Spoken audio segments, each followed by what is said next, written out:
नमस्कार शेतकरी मित्रांनो. आजच्या या व्हिडिओमध्ये आपण पाहणार आहोत महाराष्ट्रावर पुन्हा एकदा अवकाळीचं मोठं संकट कसं ओढावलं आहे. पुढील 5 दिवस राज्यात वादळी पावसाचा इशारा देण्यात आला आहे.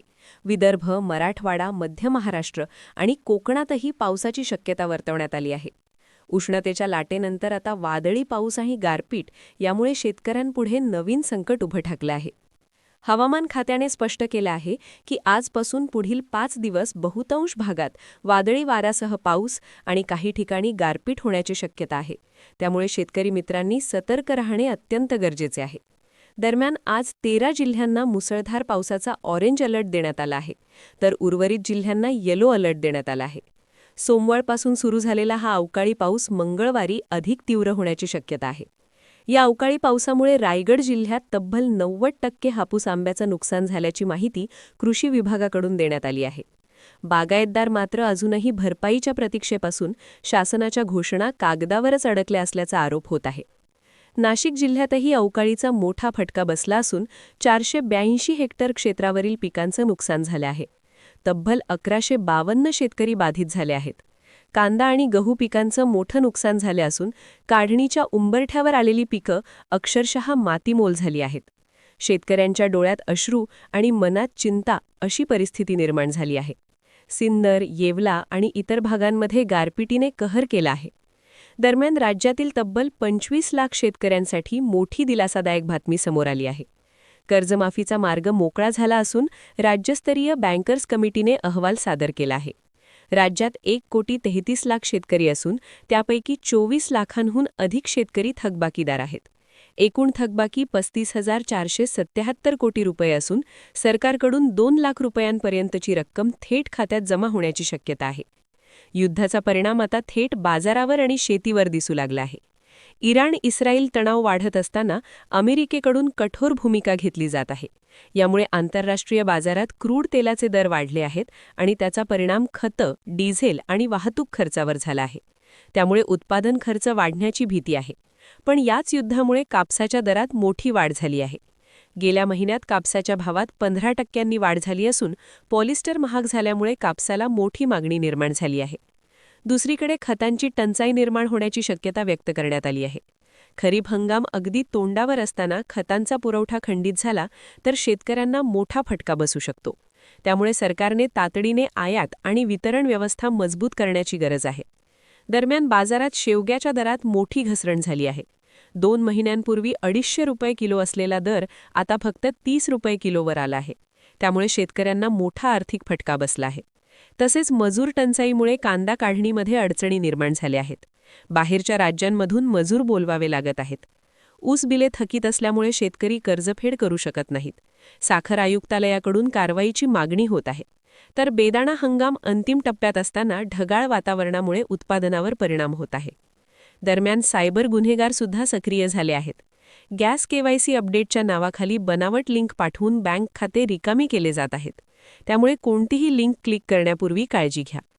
राज्यात अनेक ठिकाणी वीज कोसळून मृत्यूच्या घटना घडल्या आहेत. अंबड तालुक्यात 2 तरुणांचा मृत्यू झाला तर सिल्लोडमध्ये 4 जनावरांचा मृत्यू झाला आहे. वादळी वाऱ्यामुळे वीज पुरवठा खंडित झाला आहे आणि अनेक भागांमध्ये अंधाराचे साम्राज्य आहे.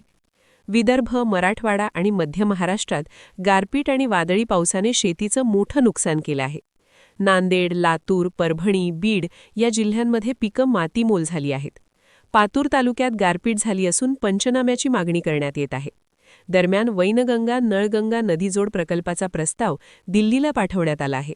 हा प्रकल्प विदर्भासाठी गेम चेंजर ठरू शकतो. तर डिजिटल शेतीशाळा उपक्रम सुरू करण्यात आला आहे, ज्यामुळे शेतकऱ्यांना कमी खर्चात शेती करण्याचे तंत्र शिकता येणार आहे. पुणे जिल्ह्यातील धरणांमध्ये 104 टीएमसी पाणीसाठा उपलब्ध असून यंदा पाणी टंचाई कमी राहण्याची शक्यता आहे. मात्र उष्णतेमुळे साप बिळाबाहेर येत असल्याने नागरिकांनी सतर्क राहण्याचं आवाहन करण्यात आलं आहे. एकूणच शेतकरी मित्रांनो, एका बाजूला कर्जमाफी, कापसाला चांगला भाव आणि योजनांचा लाभ आहे, तर दुसऱ्या बाजूला अवकाळी पाऊस, गारपीट, बाजारातील घसरण आणि खत टंचाई ही मोठी संकटं आहेत. त्यामुळे योग्य नियोजन करा, सतत अपडेट रहा आणि सुरक्षित रहा. भोंदू बाबा अशोक खरात प्रकरणानं घेतलाय जबरदस्त वेग आणि आता या प्रकरणात दर मिनिटाला नवीन खुलासे समोर येत आहेत. नाशिकमध्ये मोठी कारवाई करत एसआयडीच्या पथकानं खरातच्या घरावर धाड टाकली. तब्बल 15 ते 20 मिनिटं झाडाझडती सुरू होती. विशेष म्हणजे महिला पोलीस गेटवरून उड्या मारून थेट घरात शिरल्यानं परिसरात एकच खळबळ उडाली. याच दरम्यान खरातचा मुलगा हर्षवर्धन पोलिसांच्या ताब्यात घेतल्याची माहिती समोर येत आहे. दरम्यान शिर्डी जमीन खरेदी घोटाळ्यात मोठा ट्विस्ट. खरातची पत्नी कल्पना खरा आणि आणखी 5 जणांवर फसवणुकीचा गुन्हा दाखल करण्यात आला आहे. मात्र कल्पना खरा सध्या फरार असून तिचा शोध घेण्यासाठी पोलिसांची विशेष पथकं तयार करण्यात आली आहेत. या प्रकरणात आधीच 2 आरोपींना अटक करण्यात आली आहे. पुण्यातील कोटींच्या व्यवहारांनी या प्रकरणाला आणखी वेगळं वळण दिलं आहे.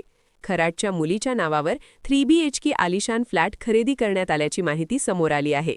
तब्बल 1,20,00,000 रुपये रोख देण्यात आल्याचा दावा आणि धक्कादायक म्हणजे सेल डीडमध्ये चेक व्यवहाराचा कोणताही उल्लेख नाही. या प्रकरणात दीपक साळुंखे आणि CA ललित पोफळे यांची नावंही चर्चेत. कोरेगाव पार्कमध्ये पोफळेच्या पत्नीच्या नावावर रो हाऊस खरेदी. एवढी संपत्ती आली कुठून यावर आता मोठे प्रश्न उपस्थित होत आहेत. दरम्यान या सगळ्या प्रकरणावरून राजकारणही तापलं आहे. विजय वडेट्टीवार यांनी थेट मागणी केली आहे की खरातला समर्थन देणाऱ्यांवर गुन्हे दाखल करा. उदय सांगळे यांनी आमदार कोकाटेंवर गंभीर आरोप करत त्यांच्या चौकशीची मागणी केली आहे. तर सुषमा अंधारे यांनी मंत्र्यांच्या चौकशीची मागणी करत सरकारला धारेवर धरलं आहे. याचबरोबर इतर घडामोडींवर नजर टाकली तर नागपूरमध्ये पोलिसांनी मोठं कोम्बिंग ऑपरेशन राबवत गांजा जप्त केला आहे.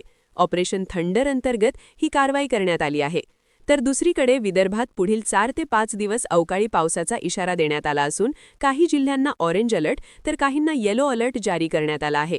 त्यामुळे शेतकऱ्यांमध्ये चिंतेचं वातावरण आहे. मुंबई उच्च न्यायालयानं सिडकोच्या LIG घरांवर स्थगिती दिली असून 10 लाखांपेक्षा जास्त उत्पन्न असलेल्या अर्जदारांना घर देऊ नये असे निर्देश दिले आहेत. तर बारामती पोटनिवडणुकीसाठी उमेदवारी अर्जांची प्रक्रिया सुरू असून 23 एप्रिल रोजी मतदान आणि 4 मे रोजी मतमोजणी होणार आहे. दरम्यान राज्यभरात गॅस टंचाईचाही प्रश्न निर्माण झाला आहे. बीड आणि जालना जिल्ह्यात नागरिकांना गॅससाठी मोठी प्रतीक्षा करावी लागत असून अनेक ठिकाणी नो स्टॉकचे बोर्ड लावण्यात आले आहेत. एकूणच भोंदू खरात प्रकरण आणि राज्यातील इतर मोठ्या घडामोडींमुळे परिस्थिती दिवसेंदिवस अधिकच गंभीर आणि गुंतागुंतीची होत चालली आहे. पुढे आणखी कोणते धक्कादायक खुलासे होणार याकडे सर्वांचंच लक्ष लागलं आहे. जिथे अमेरिकेचे माजी राष्ट्राध्यक्ष डोनाल्ड ट्रम्प यांनी इराणला थेट इशारा दिला आहे की इराणमधील वीज, पाणी आणि पायाभूत सुविधा उद्ध्वस्त केल्या जातील, तर दुसरीकडे इस्रायलच्या अणुसंशोधन केंद्राजवळ सायरन वाजल्याने तणाव अधिकच वाढला आहे. आणि या सुरू असलेल्या युद्धाचा थेट परिणाम आता शेती क्षेत्रावर दिसून येतो आहे. कारण क्रूड तेलाचे दर वाढल्यामुळे डिझेल, खतं आणि वाहतूक खर्च वाढत आहेत. त्यामुळे उत्पादन खर्च वाढणार आहे आणि याचा परिणाम थेट शेतकऱ्यांच्या नफ्यावर होणार आहे. आता वळूया राज्यातील सर्वात मोठ्या बातमीकडे, जिथे तब्बल 25 लाख शेतकऱ्यांसाठी कर्जमाफीचा मार्ग मोकळा झाला आहे. राज्यात 1,33,00,000 शेतकरी असून त्यापैकी 24 लाखांपेक्षा जास्त शेतकरी थकबाकीदार आहेत आणि एकूण थकबाकी 35,000 कोटींपेक्षा जास्त आहे. अशा परिस्थितीत सरकारकडून 2 लाख रुपयांपर्यंतची रक्कम थेट शेतकऱ्यांच्या खात्यात जमा केली जाणार असल्याची माहिती समोर येत आहे. त्यामुळे शेतकऱ्यांना मोठा दिलासा मिळण्याची शक्यता आहे. दरम्यान बाजारातून एक मोठी आनंदाची बातमी म्हणजे कापसाच्या दरात मोठी वाढ झाली आहे. गेल्या महिनाभरात कापसाच्या दरात जवळपास 15% वाढ झाली आहे. यामागचं मुख्य कारण म्हणजे युद्धामुळे क्रूड तेल महागलं आहे. त्यामुळे पॉलिस्टरसारख्या कृत्रिम धाग्याचा खर्च वाढला आहे आणि त्यामुळे कापसाची मागणी वाढली आहे. तसेच रुपयाचे अवमूल्यन आणि आंतरराष्ट्रीय बाजारातील तेजी यामुळे कापसाला चांगला उठाव मिळत आहे. ही शेतकऱ्यांसाठी दिलासादायक बाब आहे. पण दुसरीकडे खतांच्या बाबतीत मोठी चिंता समोर येत आहे. कारण आखाती युद्धामुळे खतांची टंचाई निर्माण होण्याची शक्यता आहे. खरीप हंगाम अगदी तोंडावर आला आहे आणि जर वेळेवर खतं उपलब्ध झाली नाहीत तर उत्पादन घटण्याचा मोठा धोका निर्माण होऊ शकतो. त्यामुळे सरकारने तातडीने साठा, आयात आणि वितरण यावर स्पष्ट धोरण जाहीर करणे गरजेचे आहे आणि शेतकऱ्यांनीही आतापासून नियोजन सुरू करणे आवश्यक आहे. आता वळूया हवामानाकडे, जिथे राज्यातील अनेक भागांमध्ये अवकाळी पाऊस आणि गारपिटीने मोठा फटका दिला आहे. नाशिक जिल्ह्यात जवळपास 1,000 शेतकरी बाधित झाले असून 482 हेक्टरवरील पिकांचे नुकसान झाले आहे. त्यात कांद्याचे सर्वाधिक नुकसान झाले आहे. तर पुणे, नंदुरबार, धुळे आणि विदर्भातील अनेक भागांमध्ये गारपीट झाली आहे आणि पुढील 2 दिवस अजूनही गारपिटीचा इशारा देण्यात आला आहे. त्यामुळे शेतकऱ्यांनी सतर्क राहणे अत्यंत गरजेचे आहे. बाजारभावाच्या दृष्टीने पाहिलं तर शेवग्याच्या दरात मोठी घसरण झाली आहे. 2 महिन्यांपूर्वी 250 रुपये किलो असलेला दर आता थेट 30 रुपयांवर आला आहे. त्यामुळे शेतकऱ्यांना मोठा आर्थिक फटका बसत आहे. तर दुसरीकडे कांदा काढणीच्या काळात मजूर टंचाई मोठ्या प्रमाणात जाणवत आहे. त्यामुळे आंध्र प्रदेश आणि उत्तर प्रदेशमधून मजूर बोलवले जात आहेत आणि यामुळे उत्पादन खर्च आणखी वाढत आहे. दरम्यान राज्य सरकारने ग्रामीण भागासाठी एक महत्त्वाकांक्षी योजना सुरू केली आहे. माझे गाव आरोग्य संपन्न गाव हे अभियान 1 एप्रिलपासून सुरू झाले असून गावागावात आरोग्य सेवा पोहोचवण्याचा उद्देश आहे. तर दुसरीकडे विदर्भासाठी महत्त्वाचा असलेला वैनगंगा नळगंगा नदीजोड प्रकल्पाचा प्रस्ताव दिल्लीला सादर करण्यात आला आहे आणि हा प्रकल्प कोरडवाहू शेतीसाठी गेम चेंजर ठरू शकतो. याच दरम्यान शेतकऱ्यांसाठी एक महत्त्वाची सूचना म्हणजे सध्या गॅस कनेक्शन अपडेटच्या नावाखाली सायबर फसवणूक मोठ्या प्रमाणात वाढली आहे. बनावट लिंक पाठवून बँक खाते रिकामे केले जात आहेत. त्यामुळे कोणतीही लिंक क्लिक करताना काळजी घ्या. दरम्यान पुणे जिल्ह्यातील धरणांमध्ये 104 टीएमसी पाणीसाठा उपलब्ध असून यंदा पाणीटंचाई कमी होण्याची शक्यता आहे. ही दिलासादायक बातमी आहे. तर दुसरीकडे गारपीटग्रस्त भागात मनसे नेते अमित ठाकरे यांनी भेट देत शेतकऱ्यांना धीर दिला असून तातडीने पंचनामे करून नुकसान भरपाई देण्याची मागणी केली आहे. एकूणच पाहिलं तर एका बाजूला कर्जमाफी, कापसाला चांगला भाव आणि पाणीसाठा ही दिलासादायक बातमी आहे, तर दुसऱ्या बाजूला अवकाळी पाऊस, खत टंचाई, मजूर समस्या आणि बाजारातील घसरण ही मोठी चिंता आहे. त्यामुळे शेतकरी मित्रांनो, योग्य नियोजन करा आणि सतत अपडेट रहा.